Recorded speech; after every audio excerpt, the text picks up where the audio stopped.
In 1980, President Carter released Presidential Directive NSC-59, also known as PD-59, to implement the strategic nuclear objective outlined in PD-18.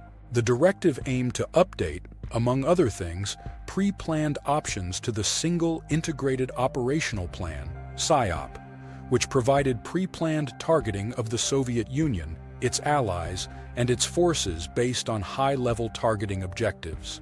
The SIOP required developing effective retaliatory strikes, creating adaptable sub-options, and targeting military targets, industrial targets, and political control targets. The directive also included an option to launch on warning for ICBMs, allowing the U.S. to launch a nuclear response based on a warning of a nuclear attack.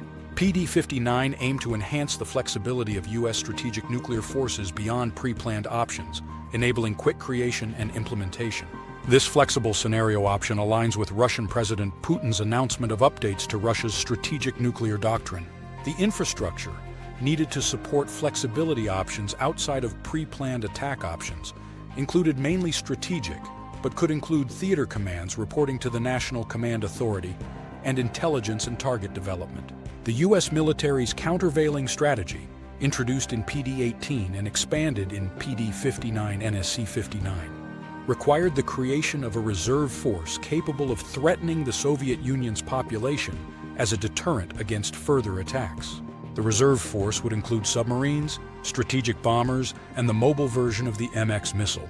The plan was to use this force as a counter-value targeting asset, threatening the Soviet Union's population and incentivize a negotiated end to the conflict.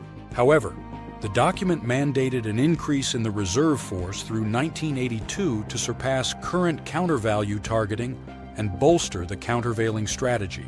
The U.S. had limited weapons available during the directive, 1980 to 1982, with only the B-52 Stratofortress being the only weapon system for countervailing missions assigned to the reserve force. Despite the aspirational strategy of countervailing, there was a capability gap to support it through at least the mid-1980s. This gap is crucial when evaluating Russian claims of new nuclear strategies within a short time frame.